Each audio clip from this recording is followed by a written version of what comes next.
The lawless West of 1878 didn't offer fortunes to everyone.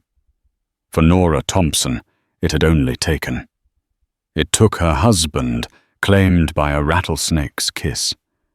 It took her daughter, stolen by a winter fever.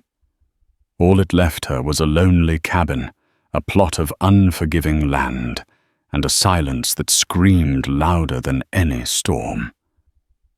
But on a night when the heavens themselves seemed to be tearing apart, the silence was broken.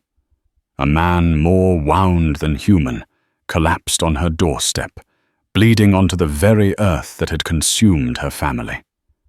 He was a warrior, an enemy to her people. Sheltering him was a death sentence.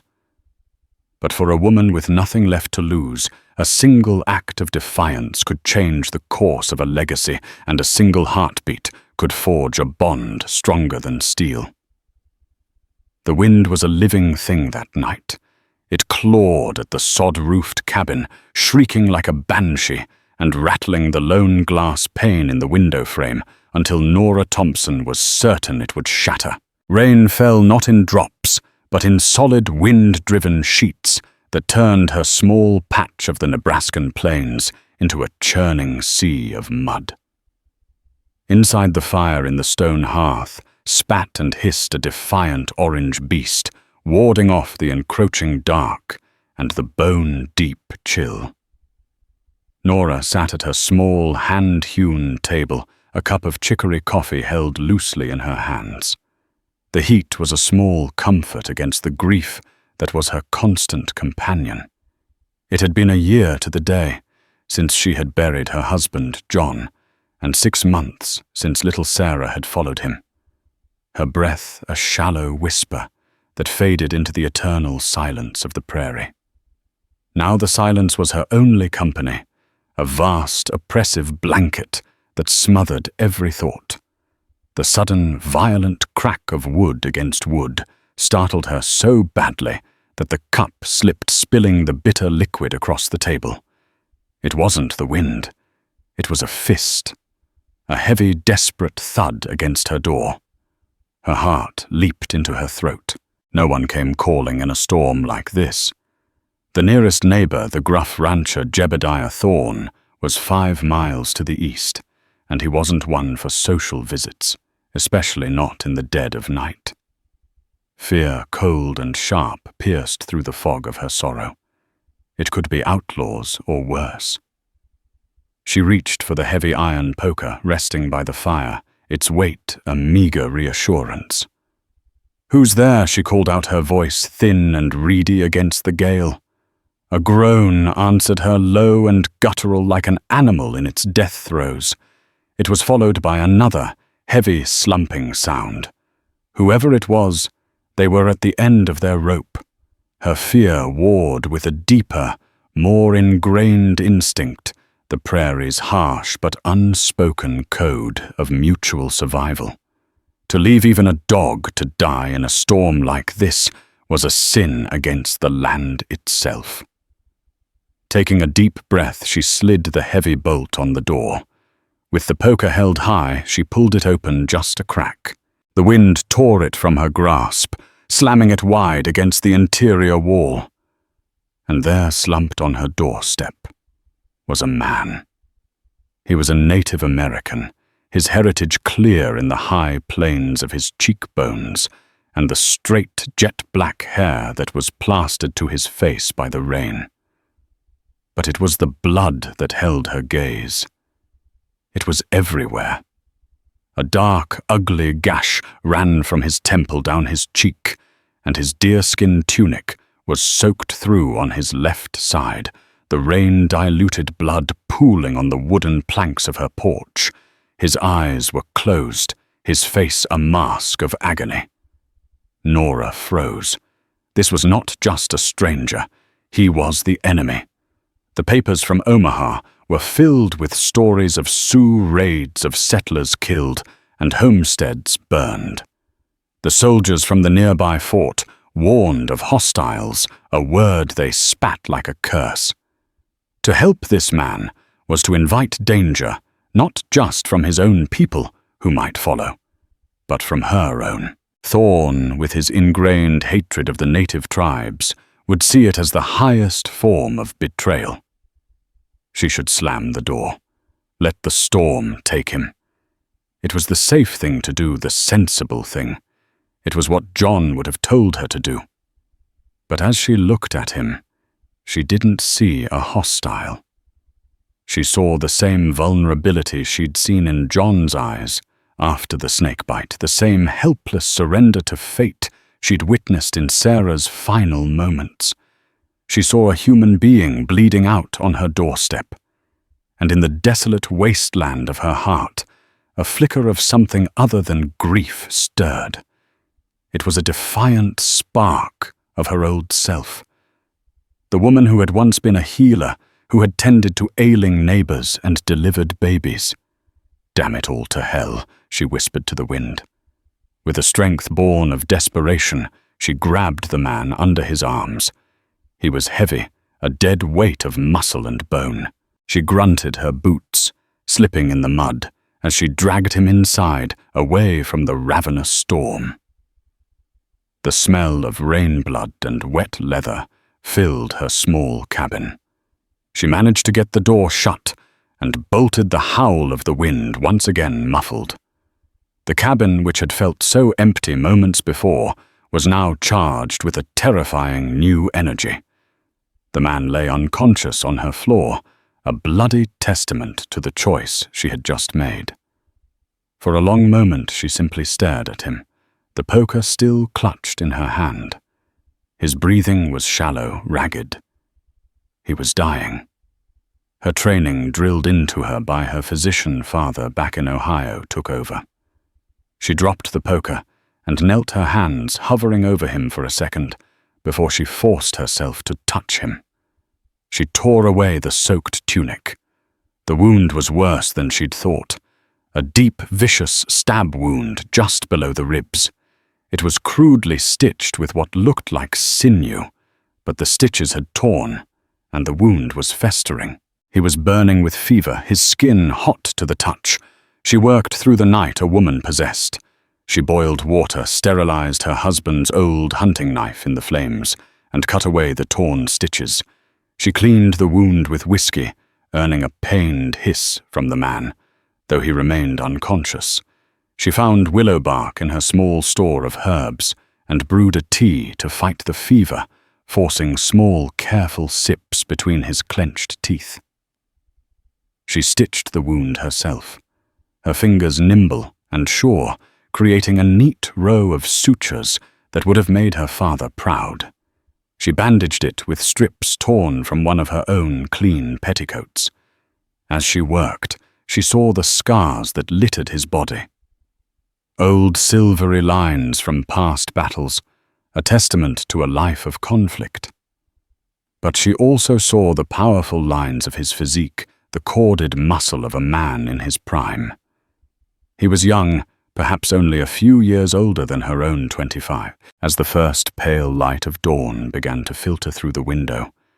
The storm finally broke. Exhausted, Nora sat back on her heels, her dress stained with his blood. The warrior's breathing was deeper now, more even. The fever had not broken, but it had not worsened.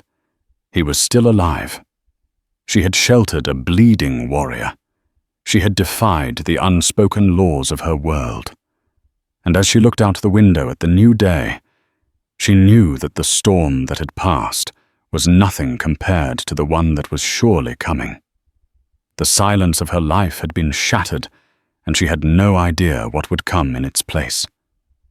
The days that followed were a taut, silent ballet of care and caution. The warrior whose name she did not know drifted in and out of consciousness. During his lucid moments, his eyes dark and fathomless as a midnight lake would follow her every move. They held no malice, but a watchful, guarded intensity that kept her perpetually on edge. He was like a wolf she'd brought into her den. She couldn't be sure if her kindness would be met with gratitude or with teeth. She spoke to him in soft, low tones, not expecting a reply, but simply to fill the unnerving silence. "You need to drink this," she'd murmur, lifting his head to help him sip the willow bark tea. The fever's a stubborn beast. He would comply his gaze, never leaving her face, and she wondered what he saw there. A fool, an angel of mercy, an enemy. Communication was a chasm between them, bridged only by the most basic of gestures. A slight nod from him meant he understood. A faint grimace meant pain. She learned to read the subtle shifts in his expression, the tightening of his jaw, the flicker of his eyelids. On the third day, she was changing his bandage. The wound was beginning to heal, the angry red flesh slowly giving way to a healthy pink. As she worked, his hand shot out and clamped around her wrist.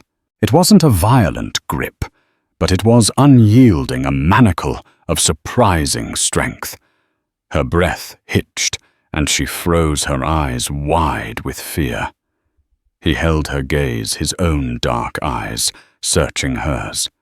He gave a single, almost imperceptible shake of his head. Then with his other hand he pointed to the whiskey bottle she'd been using to clean the wound. He pointed to the wound itself, and then back to the bottle, and shook his head again. He then gestured towards the small pouch of herbs she'd left on the table. She understood. The whiskey, while it killed the poison, burned like fire. He wanted the herbs. She nodded slowly, and the pressure on her wrist eased. He released her. The moment passed, but it left a profound impact. It was their first real conversation, a silent negotiation that had ended in understanding. He trusted her enough to guide his own treatment. From that day on, a fragile, unspoken trust began to form. He allowed her to tend to him, his watchfulness softening into something more akin to observation. She, in turn, began to see past the warrior, past the hostile, to the man. She saw the lines of pain etched around his eyes, the weariness that clung to him like a shroud. During one of his long stretches of sleep, her curiosity got the better of her. She examined the few possessions he'd had on him, which she had carefully set aside. A well-made knife with a handle of polished bone, a leather pouch containing flint steel, and a small, smooth river stone that seemed to fit perfectly in the palm of a hand. And one other item tucked inside his boot. It was an amulet strung on a leather cord. It was made of silver, intricately worked in a design she'd never seen before, with a polished piece of turquoise set in the center. It was no simple trinket. The craftsmanship was exquisite, far beyond that of a common warrior. It spoke of wealth, of status. Who was this man? The question lingered as he grew stronger. Soon he was able to sit up, his back braced against the wall. The silence remained, but it was different now. Less oppressive, more contemplative. They would share meals, she at her table, he on his pallet by the fire. She would eat her stew with a spoon. He would use his knife with a quiet, efficient grace. Sometimes in the evenings, she would read from her worn copy of Shakespeare, a habit from her old life, and though he could not understand the words, he would watch the fire and listen to the cadence of her voice, his expression unreadable. One afternoon, a week after his arrival, the sound of hoofbeats sent a jolt of pure adrenaline through her. It was Jebediah Thorne. Inside quickly, she hissed her voice, sharp with panic. The warrior understood instantly. He rose, his movements still stiff, and disappeared into the small root cellar, the trapdoor hidden beneath a bearskin rug. Nora barely had time to smooth the rug and compose herself before Thorne's heavy knock rattled the door. She opened it to find him sitting astride his big roan horse, his face a thundercloud of suspicion. Jebediah Thorne was a man carved from the harshness of the land itself. His face was a road map of sun-baked wrinkles, his eyes the color of faded denim, and his beard was a wiry, tobacco-stained mess. "Afternoon, Nora." He grunted, his eyes sweeping past her to scan the interior of her cabin. "Ain't seen you in town. Figured I'd check you hadn't been carried off by the coyotes." "I'm fine, Jebediah.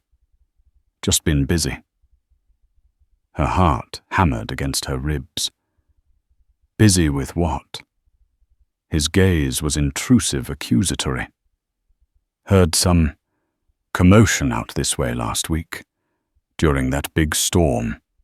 It was a storm, Jebediah. They tend to be commotion-filled." His eyes narrowed. "You alone out here, Nora?"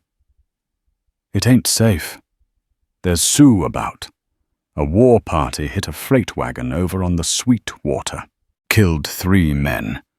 He spat a brown stream of tobacco juice near her porch. You see anything unusual, you let me know. We can't be too careful. The threat was veiled but clear. We are watching. Don't step out of line." "I'll be sure to do that," she said, her voice tight. He lingered for a moment longer, his stare making her skin crawl, before finally tugging on his reins and riding off. Nora sagged against the door frame, her legs weak with relief. When she opened the trap door, the warrior emerged, his face grim. He had heard everything. He looked at her, and for the first time she saw not just gratitude in his eyes, but something else, a shared burden. Her secret was now his, and his danger was now hers. The fragile trust between them had just been forged into something stronger, harder. It had been forged in the fire of a common enemy.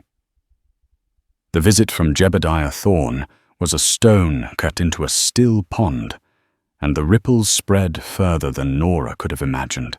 Hope's End, the dusty collection of a general store, a saloon, and a blacksmith that passed for a town, had always been a place of wary tolerance for the widow Thompson. They saw her as an unfortunate soul touched by tragedy, but respectable. That began to change. When Nora next rode her mare into town for supplies, the air was different. The usual nods of greeting were replaced by furtive glances. Conversations ceased as she passed. At Blackwood's general store, Silas Blackwood, a man whose round face and gentle demeanor had always been a comfort, seemed nervous.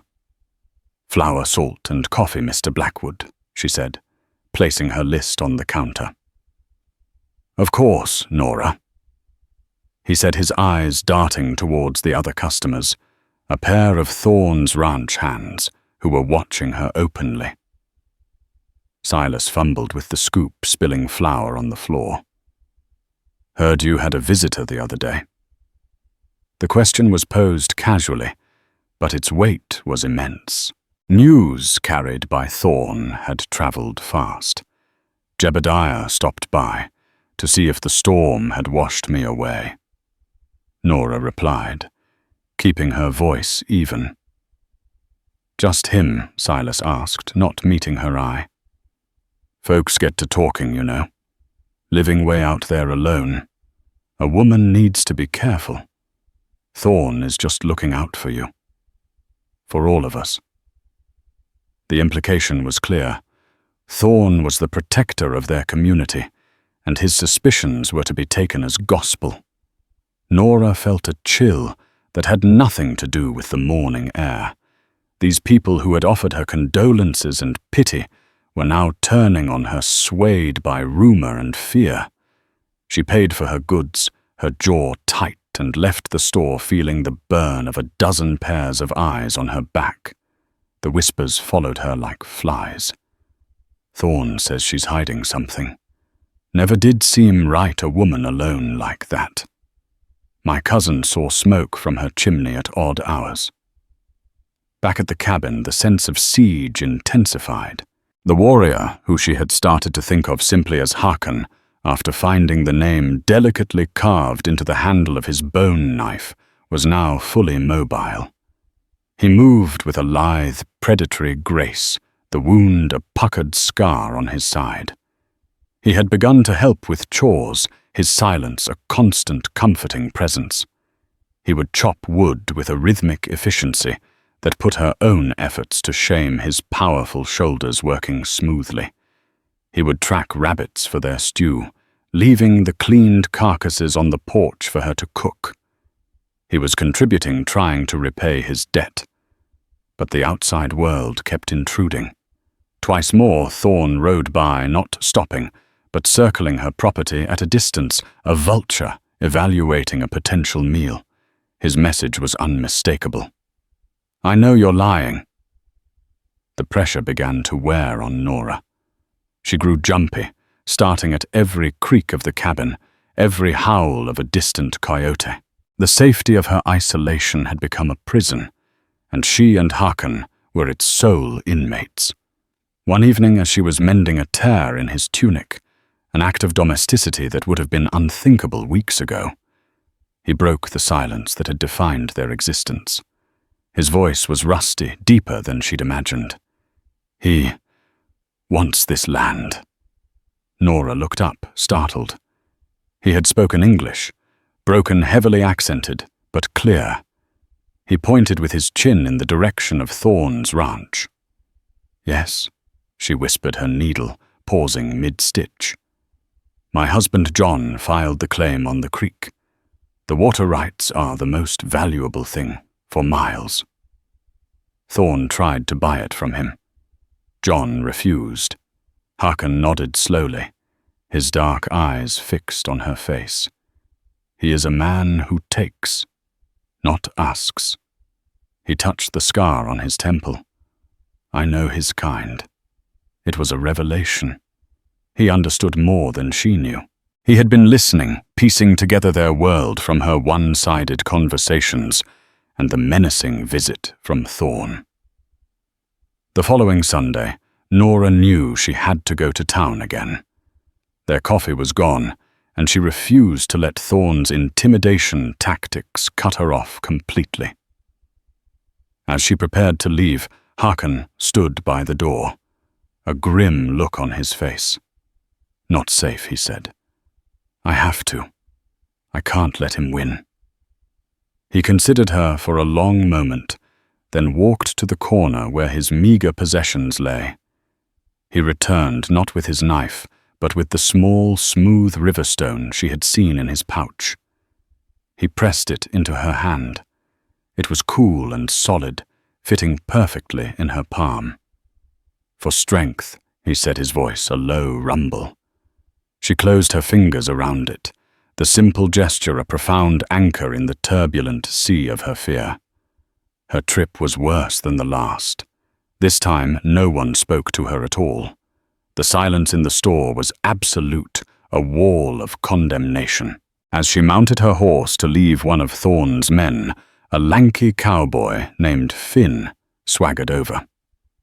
"Mrs. Thompson," he said with a smirk, his hand resting on the butt of his pistol.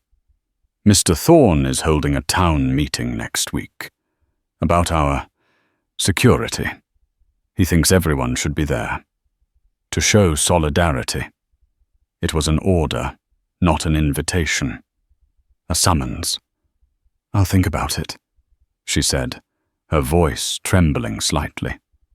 Finn's smirk widened. "I wouldn't think too long. It's important to know who your friends are. And who they ain't." He spat on the ground near her horse's hooves before turning and walking back to the saloon, where a group of men stood watching. Nora rode home, her back straight, her knuckles white, where she gripped the reins. The stone Hakan had given her felt heavy in her pocket. The whispers had become threats. The lines had been drawn. She was no longer just a widow sheltering a man. She was a traitor in the eyes of her neighbors, an obstacle in the path of a powerful man. And she knew, with a certainty, that chilled her to the bone, that the meeting Thorn was calling was not about security.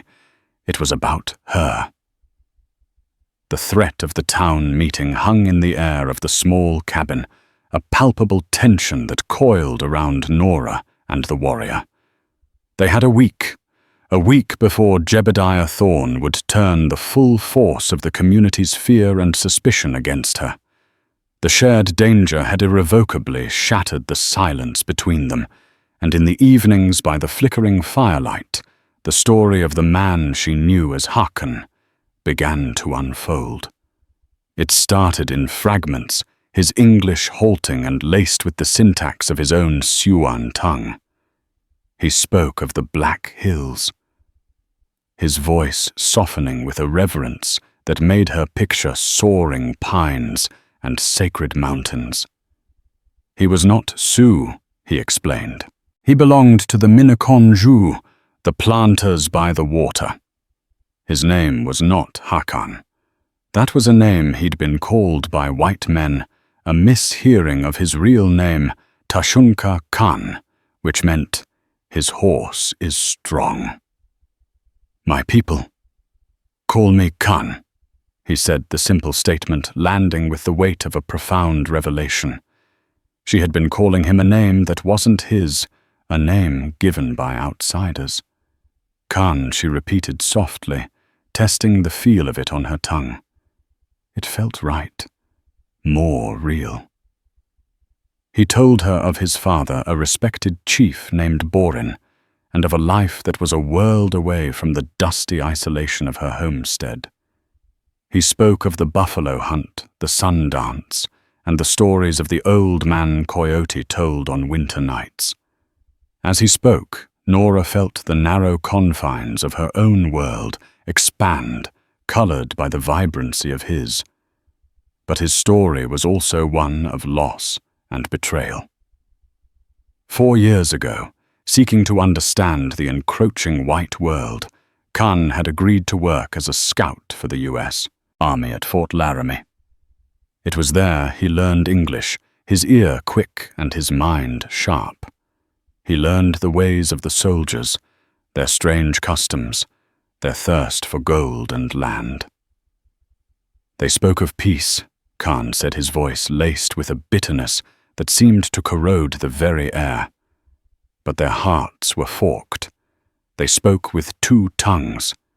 Among the civilians who worked with the army supplying beef and provisions was a contractor with a familiar name, Jebediah Thorn. Nora gasped, her hands going still in her lap. Thorn was at Fort Laramie. Khan nodded, his eyes dark with memory. He was there, a man with a smiling face and a snake's belly. He cheated the army. He cheated my people on treaty goods. He saw only yellow metal. The pieces of the puzzle began to click into place. Thorn was not just a greedy rancher. He was a man with a history of corruption, a man who knew the high stakes of the frontier. The story of his injury came last. Khan had left the army's service disgusted by their broken promises and returned to his people. But a small faction of soldiers operating unofficially under the command of a brutal lieutenant with ties to Thorn had continued to press into their territory, searching for gold. They were the ones who had ambushed Khan's hunting party. They were not soldiers in uniform, Khan said, his hand unconsciously touching the scar on his side. They were Thorn's men. I knew their faces. He had been left for dead, his companions slain. He had managed to crawl away his wounds, crudely stitched by his own hand, and had walked for 2 days, driven by pure will before the storm, and his injuries finally felled him on her doorstep. The revelation was staggering. The man she had saved was not just a random casualty of frontier violence. He was a direct victim of the same man who now threatened to destroy her. Their fates were not just intertwined. They were knotted together by the machinations of Jebediah Thorn. He doesn't just want your land for the water, Khan said, his gaze locking with hers. He wants me, If I am found here, it proves his story that I am a hostile, raiding his territory. If I am dead, I cannot speak of what I know, of his past, of the men who attacked me. Nora finally understood the full, terrifying scope of her situation. She was not just harboring a man. She was harboring the living proof of Thorne's crimes. This was why he was so relentless, so determined to turn the town against her. It wasn't just about land or prejudice. It was about silencing a witness. A new resolve hardened within her. This was no longer just about survival. It was about justice. The memory of her husband who had stood up to Thorne and the fierce protective love for her daughter fueled a fire within her. She would not be cowed. She looked at Khan, at the proud, resilient man who had endured so much. He called a meeting to condemn me, to make me an outcast, she said, her voice low and steady. He thinks I am a weak, lonely widow. He can frighten away. She stood up and walked to the hearth, picking up the iron poker. She held it not as a weapon, but as a scepter of her own resolve. When he comes, we will be ready. This is my home. You are under my protection. Let him come. Khan rose to his feet and stood beside her, a silent sentinel. The chasm between their two worlds had vanished.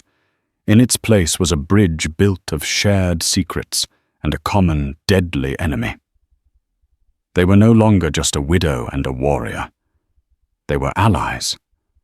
And as the sun set, casting long shadows across the prairie, they began to plan for the war that was coming to their door. The days leading up to the town meeting were taut with a grim sense of purpose. Nora and Khan worked together, transforming the isolated cabin into a defensible position. They reinforced the door with an iron bar from a broken plow. Khan, using his tracking skills, scouted the perimeter, noting every dip in the terrain, every cluster of rock that could provide cover for an attacker. He showed Nora how to load and fire John's old rifle with a speed and steadiness she didn't know she possessed. The fear was still there, a cold knot in her stomach, but now it was overlaid with a hard, defiant anger. Her trust in Khan was absolute. He was her partner in this siege, his quiet strength a constant reassurance.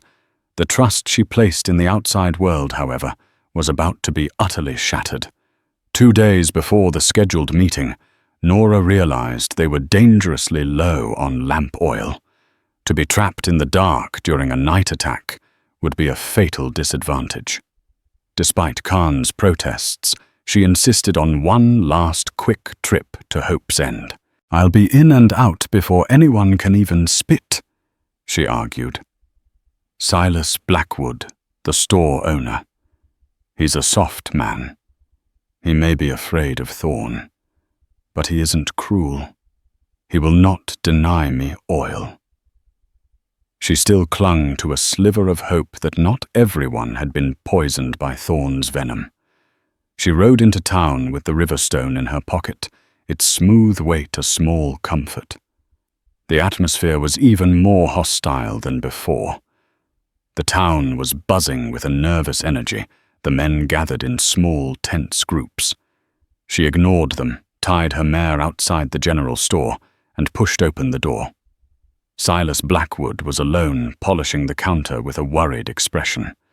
His face, usually a picture of benign contentment, was pale and sweaty. "Nora," he stammered, his eyes wide. You shouldn't be here. Thorne has everyone worked into a frenzy. I just need oil." "Silas," she said, her voice firm. "I'm not asking for charity. I'm paying." He wrung his hands, his gaze darting to the window. Of course. He hurried to fill her canister, his movements clumsy and agitated. "Please, Nora." Whatever is going on, you must leave, for your own good. Thorn is not a man to be trifled with."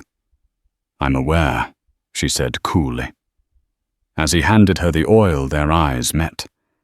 In his, she saw not cruelty, but a deep swimming pool of fear and guilt. A terrible suspicion began to dawn on her. "Thank you, Silas," she said, her voice softening slightly. "I have always considered you a friend." A pained look flashed across his face. "Just be safe," he whispered, turning away quickly. As Nora stepped back outside, she saw Finn and another of Thorn's hands emerge from the saloon. They saw her and started walking towards her, their intentions clear. Before they could intercept her, a man stepped out from the alley beside the store. He was a trapper, a grizzled man named Elias, who lived a solitary life in the hills and rarely came to town. He'd known her husband, and they had once shared a drink after a successful hunt. He nodded to her, his face grim. "Ma'am," he said, his voice low. "A word, if you please." He gestured for her to follow him into the alley. Wary but seeing the urgency in his eyes, she complied, keeping a wary eye on Thorn's men, who had paused confused by the trapper's intervention. "I ain't one for town gossip." Elias began twisting his fur hat in his hands. "But I don't abide what Thorn is doing, and I don't abide betrayal." "What are you talking about, Elias? It ain't just Thorn's word against yours." The trapper said, his voice barely a whisper. "He has a witness. Someone who says they saw the Indian with their own eyes. In your cabin." Nora's blood ran cold. "Who?" "No one has been inside my cabin." Elias looked down at his boots, unable to meet her gaze. It was Silas. Silas Blackwood. The world seemed to tilt on its axis. Silas. Kind, gentle Silas. "No," she breathed. "That's not possible." "Thorn holds a heavy debt over Blackwood's head," Elias explained. "Threatened to ruin him to take his store. Silas saw the warrior in your cabin that day. Through the window when Thorn was talking to you. He kept quiet at first, but Thorn squeezed him hard. Silas broke. He told Thorn everything he saw. He's the one who confirmed Thorn's suspicions. The betrayal was a physical blow, knocking the air from her lungs. The friendly demeanor, the worried warnings, it was all a lie, a mask to hide his treachery. He had sold her out to save himself. The foundation of her world, already fragile, crumbled into dust. There was no one she could trust. "Thank you, Elias." She managed to say, her voice hollow. She walked out of the alley, mounted her horse, and rode out of town, not even seeing the hostile stares that followed her. The ride home was a blur of grief and rage. The threat was no longer a vague possibility. It was a certainty confirmed by a trusted friend's betrayal. She burst into the cabin, the oil canister clattering to the floor. "It was Silas," she said, her voice breaking. "Silas Blackwood. He saw you. He told Thorn." Khan's face hardened into a mask of stone. He had known not to trust the man with the soft hands and frightened eyes. The sun was setting, painting the sky in bloody streaks of orange and purple. The meeting was tomorrow night, but Nora knew Thorn wouldn't wait. He now had the proof he needed to justify his actions. He wouldn't risk a public debate. He would come for them under the cover of darkness. He would come for them tonight. "He's coming," she said, her eyes meeting Khan's. The last vestiges of the frightened widow were burned away in the fire of her fury. "Bar the door! Load the rifle!" The cabin fell into a grim silence. broken only by the click of the rifle bolt and the thud of the iron bar falling into place. The shadow of betrayal had fallen, and with it the certainty of a coming battle.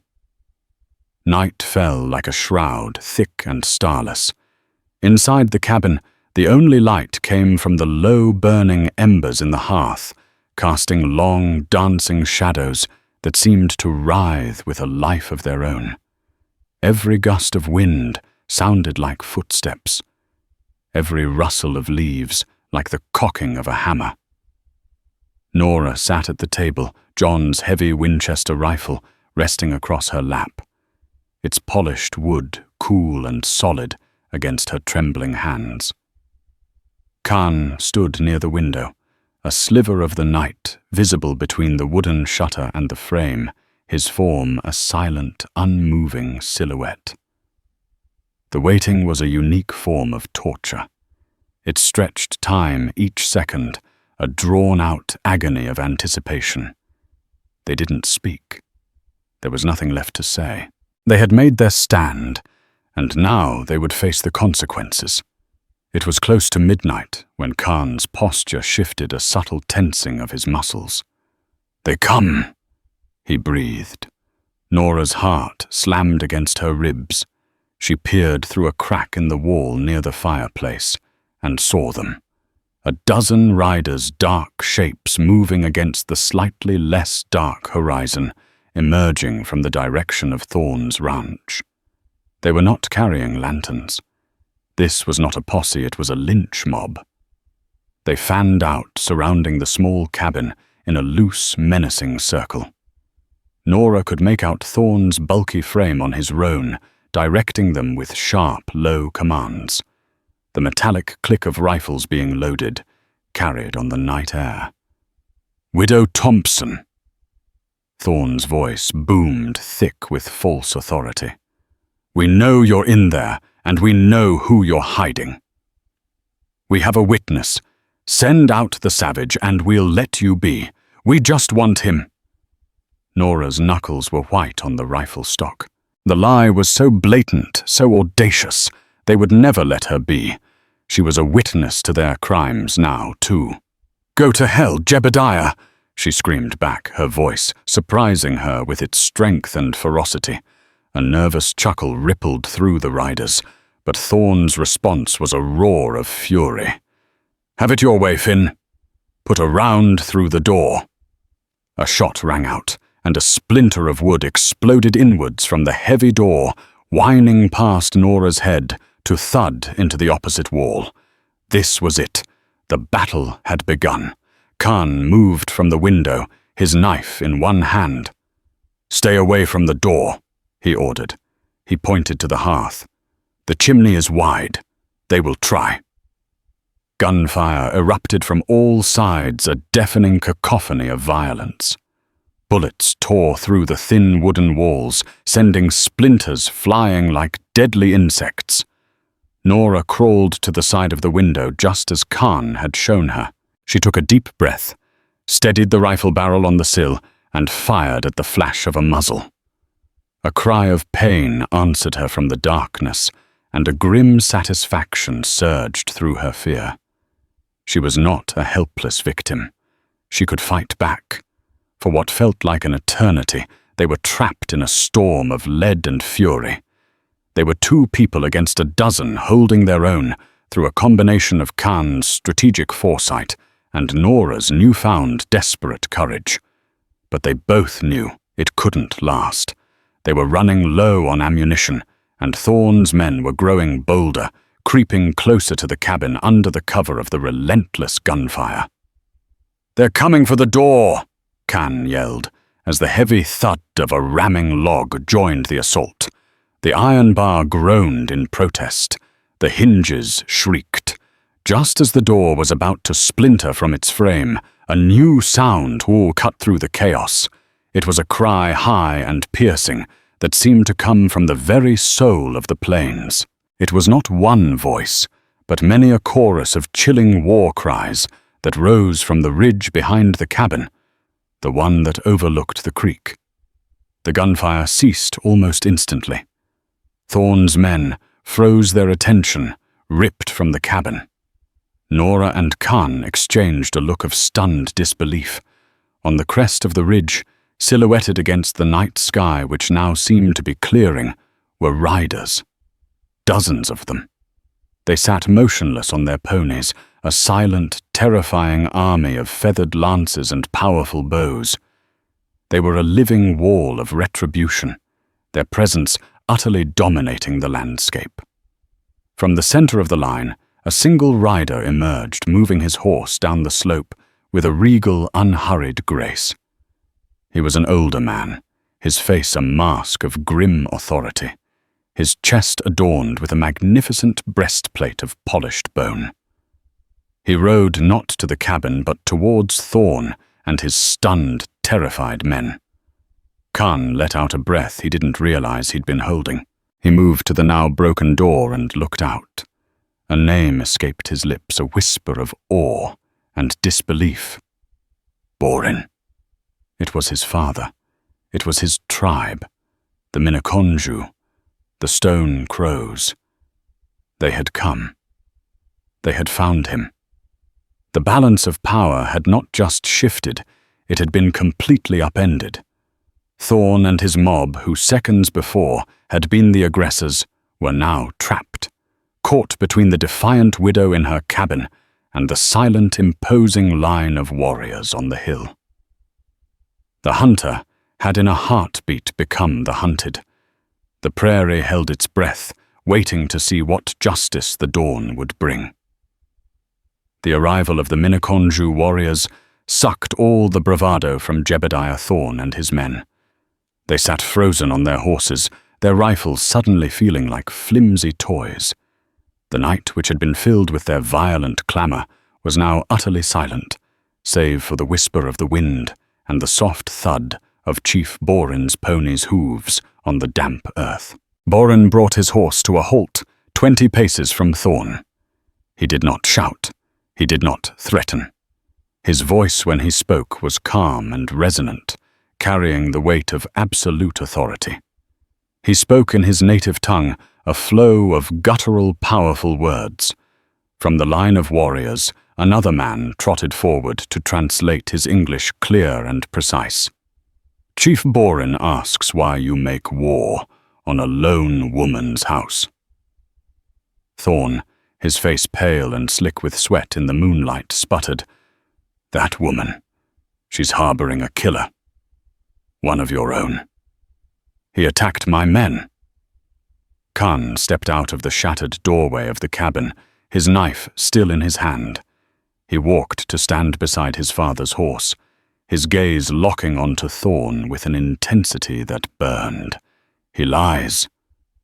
Khan said, his own voice ringing with clarity and strength. He turned to his father and spoke rapidly in their language, his words sharp and clipped. He pointed to Thorn, then to his own scars. He recounted the ambush, the betrayal by the soldiers, the name of the man who led them, a name tied to Thorn's interests. As Khan spoke, Borin's gaze never left Thorn's face. The chief's expression was like granite, unreadable but immense in its silent judgment. When Khan finished, Borin spoke again, his voice low and dangerous. The translator turned to Thorn. "Chief Borin says his son, Tashunka Khan, does not lie. He says he knows you. He knows you as the snake from Fort Laramie who deals with crooked soldiers. He says the men who ambushed his son were your men." Finn and the other ranch hands began to back their horses away, their loyalty to Thorn dissolving in the face of this new overwhelming threat. They wanted no part in a war with a full party of Miniconju. Thorn, desperate, blustered, "That's a lie. You have no proof." Borin raised a hand. From the line of warriors, 2 men dismounted, dragging a 3rd man between them. They threw him on the ground at the chief's feet. He was a white man, battered and terrified. Nora recognized him as one of the men who had been with Finn in town. They had captured one of Thorn's posse. Borin spoke, and the man on the ground flinched. "This one sings a different song than you," the translator said. "He says you paid them all to kill the hunting party and to drive the widow from her land. He says you wanted the water from the creek, and you wanted the witness to your gold-seeking silenced." Thorn was undone. His lies were exposed, his conspiracy laid bare. He stared from Borin to Khan, and then to the stone-faced warriors on the ridge. There was no escape. Borin gave a final, quiet command. The warriors on the ridge raised their bows as one, a silent, deadly promise. Thorn and his remaining men threw their rifles to the ground, raising their hands in surrender. The battle was over, won not with a volley of arrows, but with the undeniable power of truth. The following day, under the watchful eyes of the Miniconjou, Thorn and his men were bound and taken to the army fort, along with their captive who had confessed. Khan went with them not as a prisoner, but as the chief accuser ready to give his testimony.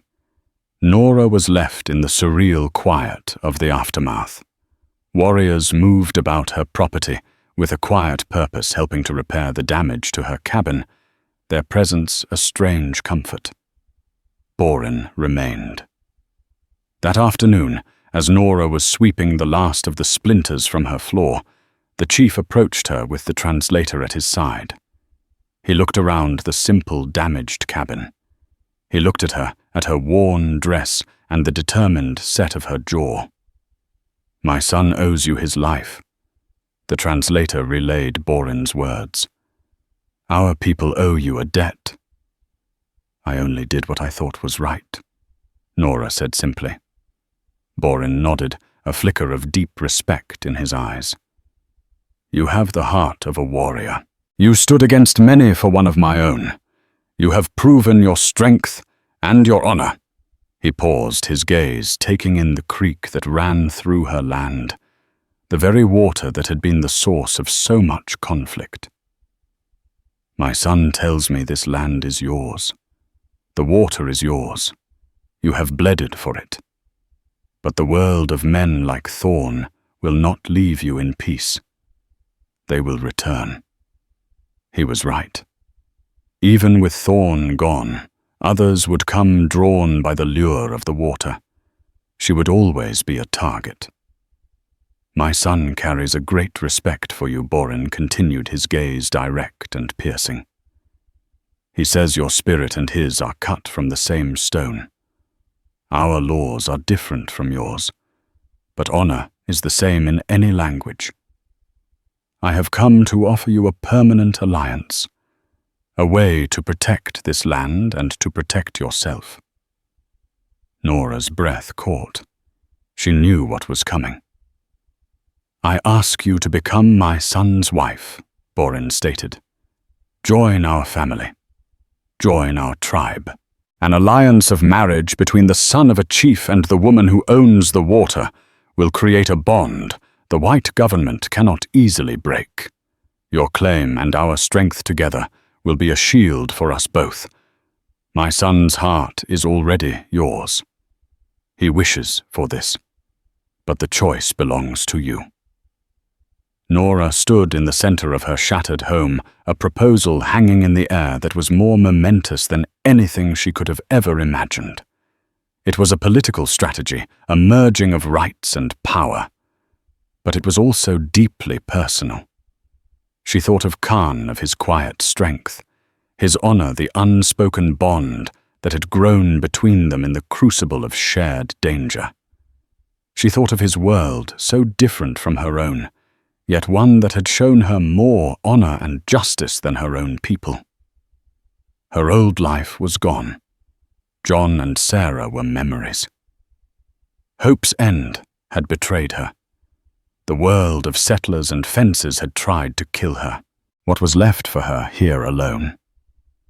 She looked past Borin to where Khan was returning from the creek, his horse drinking from the life-giving water. He looked up and saw her watching. In his eyes, she saw not just respect and gratitude, but a deep, questioning hope. Her choice was not between two worlds, but between a past filled with ghosts and a future she could not yet see, but one that offered a chance at a new life, a new family, a new purpose. It was a choice between loneliness and belonging. She turned back to the chief, the weight of her decision settling not as a burden, but as a foundation. "Yes," she said, her voice clear and steady. "I will." Nora's story wasn't just about survival. It was about rebirth. In the heart of a lawless land, she lost everything she thought defined her, only to discover a strength she never knew she possessed. Her choice wasn't simply a marriage proposal. It was a decision to turn her back on a world that had betrayed her and embrace a new identity, becoming a bridge between two cultures locked in conflict. She proves that sometimes the greatest risks lead to the most profound rewards, and that family is not always the one you are born into, but the one you fight for. What do you think of Nora's choice? Was it courage or foolishness? Let us know your thoughts in the comments below. If you were captivated by this tale of drama betrayal and unexpected love, please give this video a thumbs up. Share it with someone who loves a powerful story, and be sure to subscribe to our channel for more tales from the untamed West. Your support helps us keep these stories alive.